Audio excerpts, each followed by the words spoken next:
the return of Gary Russell Jr. Why is this so significant? This is so significant because Gary Russell, that DC native, much like Lamont Roach, these guys aren't afraid to fight anybody, and they can fight their asses off. So what does that mean? If Gary Russell jumps back in the mix, we know guys who didn't fight him back then are going to fight him now. Like we're never going to get Gary Russell Jr. and Tank Davis, right? But it's the same Gary Russell that fought Lomachenko. So he'll fight anybody. It doesn't matter if you're ranked number one pound for pound in the world. He was begging Tank for a fight for years. But there's a lot of young prospects that are unproven. What's the best way to prove yourself as a young prospect? Fight somebody who's old. Fight somebody who people think is washed up. A veteran. You know what I mean? Former champion. That's the best stepping stone before you fight the current champions. So imagine Floyd Schofield, Abdullah Mason, going up against Gary Russell Jr. Or even imagine Shakur Stevenson, somebody who is a master of distance going up against a speed demon and Gary Russell Jr. These are all the things that are to come or that can come if these guys aren't afraid to get in there with this brother. But let's just break down what he did in his return and let's go from there. Let's see if he still has it. So Russell came out with that hard, stiff jab. He already caught him upstairs to the head while Hugo Castaneda, I believe his name is, he was reaching. Russell caught him with a hard, stiff jab. Then he threw one to the body. He also came out in a nice little crouch position. So he's a very strong base. And it's clear that he isn't just using his speed like how he did early in his career to throw flashy combinations. Now he's using it to be pinpoint and exact and really to generate more power, more accuracy, as opposed to a lot of the, just flurries that he used to come out with in his younger days. But so far, so good from Mr. Gary Russell Jr. Beautiful straight left, lands right on the button. But right as I say that about Gary not just jumping out there with flurries, he lands a blistering combination. So it becomes clear to Hugo Castaneda right off the bat, he's fighting somebody that's 2.5 steps faster than him, maybe 3 times faster than him. Speed kills. So unless Hugo has a crazy skill set, great stamina, great chin, and just a stubborn mindset, like a Rocky Marciano, he's most likely about to get his ass whooped for the course of 10 rounds. Right here, Gary used his jab to get inside, and then he did something that high-level offensive fighters do naturally. He threw combinations upstairs and downstairs. So when you do that, of course, whether you go high or low, it makes the opponent try to defend high or low, and then you hit the opposite direction. So that's something that good offensive fighters, naturally, they just do that.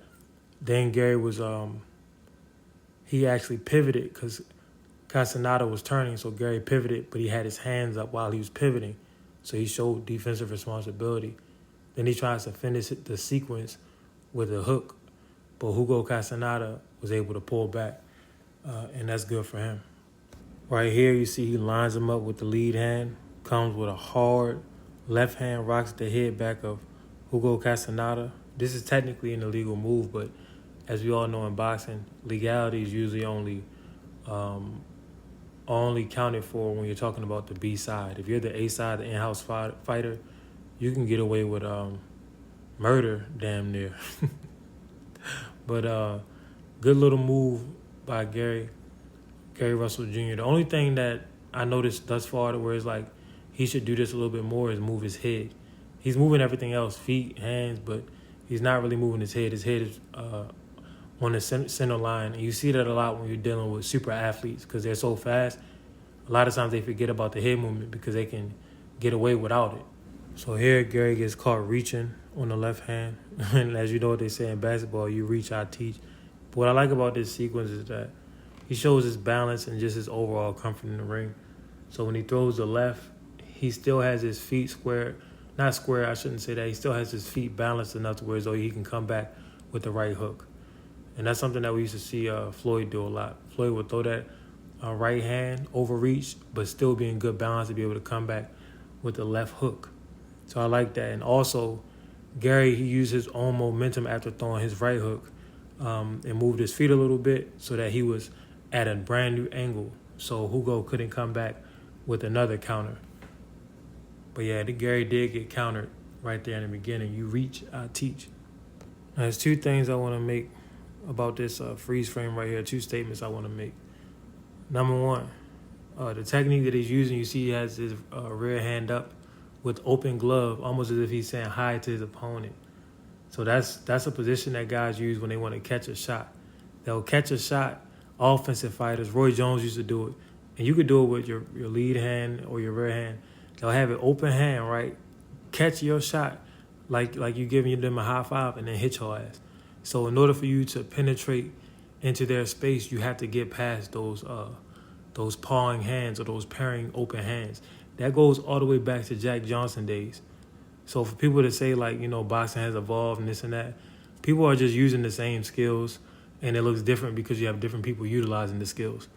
But the skills and the concepts are still the same. That's number one. Number two, Gary Russell was able to almost counter Hugo Castaneda, but the thing that stood out is that he got away from Hugo's jab with just his feet. And I'd be willing to bet at 37 years old, Gary's feet are better than, Abdullah Mason, who's a phenom, a young phenom. But Abdullah Mason doesn't have the best footwork, and he doesn't have the fastest feet, probably because he's on the taller side. Who knows?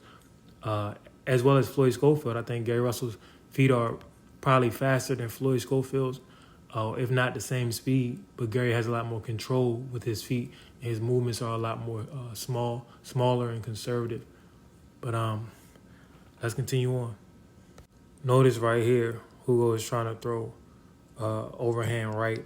Hugo's position is horrible, but it is what it is. Gary Russell, he was trying to recover after, I think he threw like a jab, but he's trying to pull back. And instead of trying to do like some shoulder roll, and he realized he doesn't have time to dip or anything like that, he just tries to bring his hands up. Basic defense.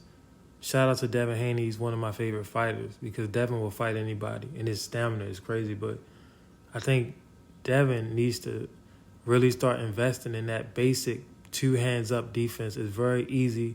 You could throw a punch, right, miss the punch, and instead of trying to contort your body on some hyper athletic shit, all you gotta do is bring your hands up to your face.